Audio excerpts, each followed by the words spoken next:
Знаете, мне по-прежнему верится, что если останется жить Земля, высшим достоинством человечества станут когда-нибудь учителя. Роберт Рождественский. Я Киселева Татьяна Николаевна, 1949 года рождения, родилась в городе Алматы, училась в музыкальной школе, потом в музыкальном училище и закончила консерваторию имени Курмангазы. Я преподаватель со стажем свыше 40 лет, преподаватель высшей категории. И до сегодняшнего дня я практикую, сейчас вот на данное время уже частные уроки. Ну вот коронавирус немножко внес коррективы. Сначала было онлайн обучение, потом я уже как бы ушла на домашнее обучение детей. И сейчас уже только у меня такие частные уроки.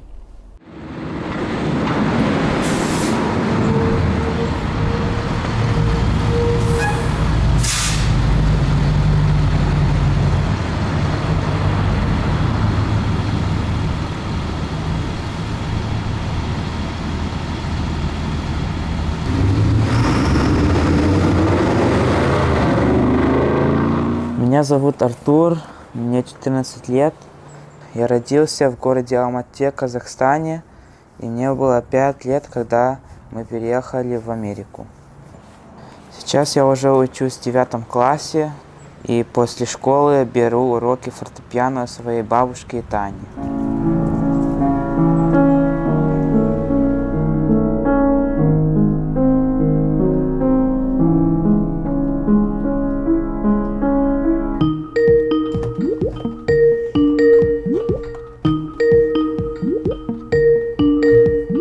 Артур, хай! Привет! У вас добрый вечер, а у нас доброе утро. Как день прошел? Хорошо.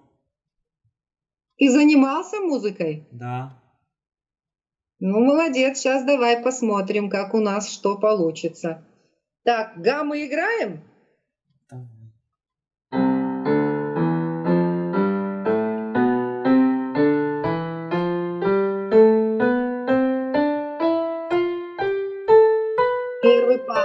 Первый палец высоко.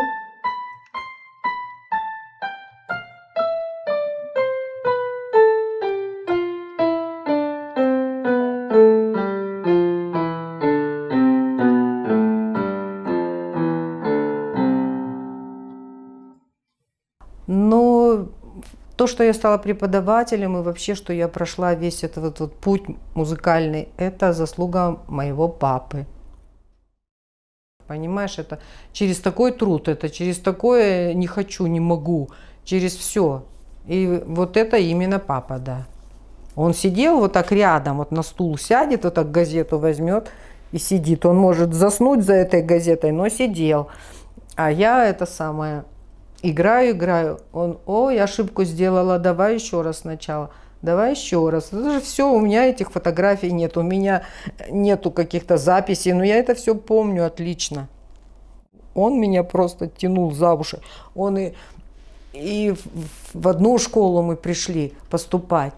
Да, меня берут, но берут только на скрипку. А папа не хотел меня на скрипку. Нет. Нам просто на фортепиано все заняты места, только скрипка. Тогда мы идем в другую школу поступать. И там меня берут на фортепианное отделение. Артур, подвинь все пальцы ближе к черным клавишам. Не сваливайся на краи. Да, вот прям в середине там играй. Вот до, ре, ми, фа, соль, ре длинная, да? Вот эти все восьмушки ты должен без остановки сыграть. До, ре, ми, фа, соль, ре. Вот передых тебе на ре даю. Давай сначала. Вот.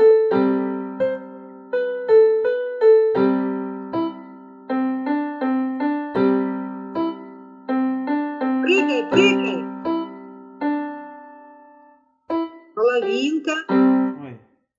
А почему ты половинку не высидел? Должно быть ля-та-та-та-та-та-там-пам, та-ра-та-там. Вот в этот ритм ты должен уложиться. Он играет, вот я уже слышу, что у него ритм хороший. Он быстро запоминает вот эту ритмическую фигуру, у него память хорошая. Это то, что он вот это быстро так запомнил, это ну не то что редкость, но это очень такое, знаешь. Мне нравится фортепиано, потому что он красиво звучит, у нее много нот, много звуков, можно любую пьеску сыграть, даже если она на гитаре играет, все равно можно ее сыграть. Я благодарен, что мы занимаемся любимым делом. Тут не интерес надо, тут должна быть заинтересованность родителей. Когда ко мне приходят родители и сразу говорят, он так хочет, она так хочет заниматься, я говорю, знаете, мне не надо, чтобы она хотела. Или он. Мне нужно, чтобы вы хотели. Вот если у вас хватит терпения, выдержки, и что вы будете участвовать, вот не просто сбагрили и все, вы будете принимать самое активное участие. Вот как во мне принимали активное участие, я бы никогда вообще в 5 классе дурниной орала, что я бросить хочу музыкальную школу. Мне папа сказал, нет, этот вопрос даже не открывается. Никогда. Даже не возвращаемся к этому вопросу. Только так я закончила 7-летку. Есть такие дети, которые брошены на произвол судьбы, родители даже не принимают никакого участия, а ты должен его все равно научить, и научить не просто так, а качественно, хорошо, потому что у меня это первый пунктик, чтобы было качественно, чтобы было профессионально.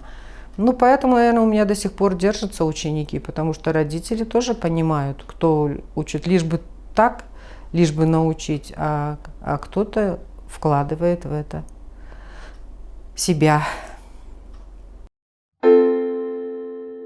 Ты ерунду наиграл, ты это понял или нет? Ты пришел вторым пальцем на ноту до. Ты правильно играл пальцы? Нет.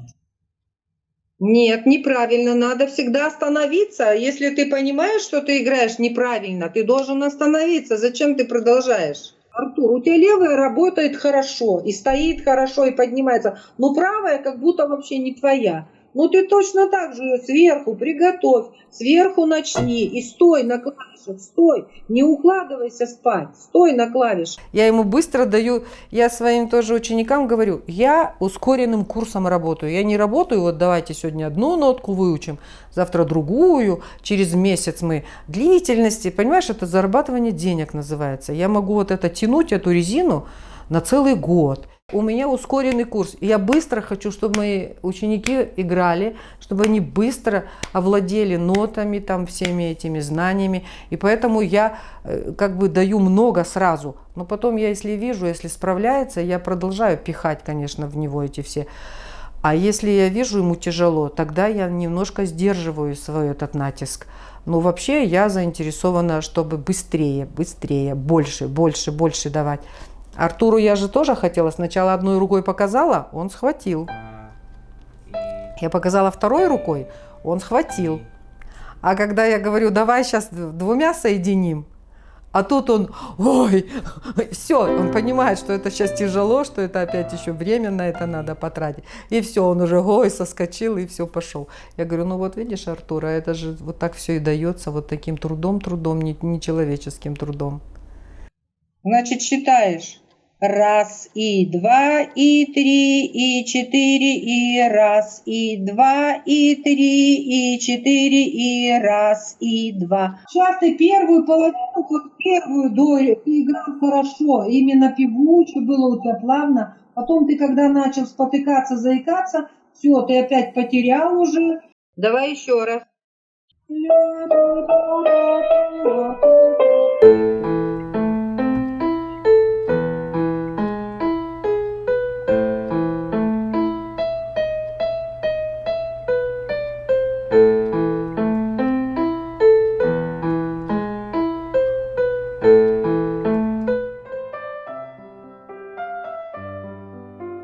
Ой, ну я бы хотела, внуки, чтобы мои были что? Честные, независливые, справедливые, чтобы они умели помогать друг другу и не только своим близким. Я хотела, чтобы они не были равнодушными. Вот равнодушие – это, по-моему, самое страшное. Будьте дружны, будьте помощниками своим родителям. Не заставляйте их расстраиваться, не ленитесь, помогайте. Помните о своих пожилых родственников, бабушек, дедушек, кто у вас есть. Нужно о них помнить всегда. И любить.